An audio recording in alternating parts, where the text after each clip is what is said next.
तमकाजींच्या गावाला पंच म्हणून 2002 सालचे उपमहाराष्ट्र केसरी कॉर्डलेस माईक विनंती पुढे द्यावा. कॉर्डलेस माईक पुढे द्यावा विनंती. आणि हिंद केसरी विकास तात्या. एक मिनिट जरा. आज ज्यांच्या वाढदिवसानिमित्त या जंगी कुस्त्याचं मैदान घेतलेलं आहे अशा आज व्यक्तीचा वाढदिवस आहे की महाराष्ट्रात ज्या टायमाला कुस्ती खेळत होते भाव त्या टायमाला बाळू पडगम म्हणल्यानंतर की म्हणजे महाराष्ट्रात एक बी गाव असं नाही की भावनं कुस्ती केली नाही असं आणि कुणाला फसवून किंवा थोड्या दामात पाडले असं नाही. असं बाळू पडगम नाव आहे. मी एवढंच या निमित्तानं सांगू शकतो की ज्या व्यक्तीनं कुस्तीच्या जीवावरती परपंच केला ही काय गोष्ट सोपी नाही.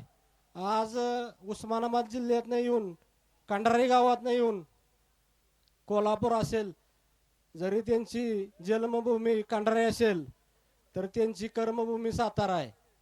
बऱ्याच लोकांना माहीत नाही की भावांचं गाव कंडारी आहे. काय म्हणतात बाळासाहेब पडगम हे सातारचेच आहेत आणि त्यांनी कित्येक वर्षे सातारा तालमीचं नाव लौकिक केलेलं आहे आणि त्यांचाच काहीतरी त्यांच्या पाठीमागच्या पैलवानांनी थोडा का होईना पण गुण घेतल्यामुळं भाव तुमचं खरोखर आम्हाला आदर्श आहे.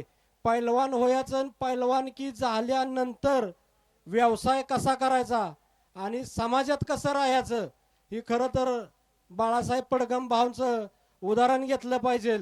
मी एवढंच या निमित्तानं सांगतो. एक छोट्याशा कुटुंबातलं व्यक्तिमत्व एवढं मोठं महाराष्ट्रात झालं की लोकांना बाळासाहेब पडगम आपलंच व्हावं वाटतंय. असे बाळासाहेब पडगम भाव सातारा तालमीतले अनेक पैलवान त्यांनी मोठे केले. अनेक पैलवानांनी त्यांनी कष्ट घेतलेले. त्या सगळ्या पैलवानांच्या वतीनं माझ्या वतीनं माझ्या कुटुंबाच्या वतीनं माझ्या गावच्या वतीनं माझ्या सर्व मित्रपरिवारांच्या वतीनं भाव तुम्हाला जन्मदिनाच्या खूप खूप शुभेच्छा.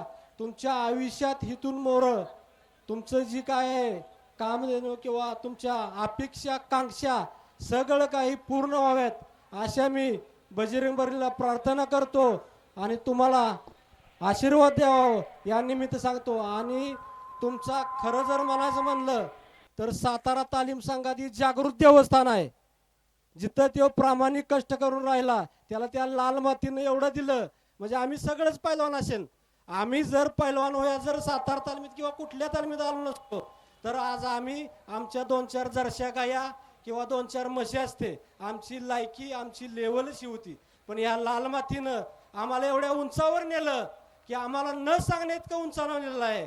त्यामुळे त्या लाल मातीचं आणि त्या बजरंगबलीचं आम्ही जोपर्यंत आमचा श्वास आहे तोपर्यंत त्या लाल मातीची सेवा करणार, त्या बजरंगबलीची सेवा करणार आणि त्यांचा आशीर्वाद आमच्या सर्व पैलवानांच्या पाठीमागे राहणार. एवढंच या भावच्या कार्यक्रमानिमित्त मी बोलून थांबतो. भाव तुम्हाला लाख लाख शुभेच्छा.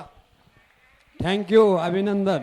हॅलो सर्व पालक आणि सगळं पैलवान मित्र यांना सगळ्याला एक महत्वाची सूचना आहे. सगळ्यांनी जेवण्यासाठी आदर्श पॅड मध्ये जायचं आहे. जेवण चालू आहे ही कृपया सगळ्याला एक नोंद सांगा सर. सगळ्यांनी भोजन करून जावा. शाकाहारी भोजन आहे. अंगारकी संकष्ट आहे आणि घुटना ठेवला सुबोध पाटलाना घुटना ठेवला. कब्जा मजबूत केलेला आहे सुबोध पाटलानं महारुद्र काळेलचा. मानावरती घुटना ठेवलेला आहे. पुढची कारवाई सुरू केली. आता घुटना म्हणतात त्या डावाला. कशा तब्येती आहेत बघा. अनेक जण म्हणत असतील रिमझिम फुलचंद खाऊन होईल का असं. घोटना ठेवलेला आहे. मशान वगद शांतता वादळापूर्वी शांतता आता काहीतरी घडणार आहे. योगासन पट्टू नमस्कार कसा करतोय बघा. श्रीकांत शितोळे सर यांच्या वतीनं कॉमेंट्रीसाठी दोघांना प्रत्येकी 100 रुपये आलेला आहे. धन्यवाद श्रीकांत शितोळे सर. अशी कुस्ती जीवनाची उत्तराई असा सातारा जिल्हा आपल्याला या लाल मातीनं सगळं दिलं. माणसं भेटली सगळं काय भेटलं या लाल मातीच्या जोरावर. आणि घुटना हो पंचांचा निर्णय अखेरचा. पंचांचा. अरे बापरे बाप. हो बापरे बाप. घोटना ठेवला होता सुबोध पाटलानं आणि अंगावर गेला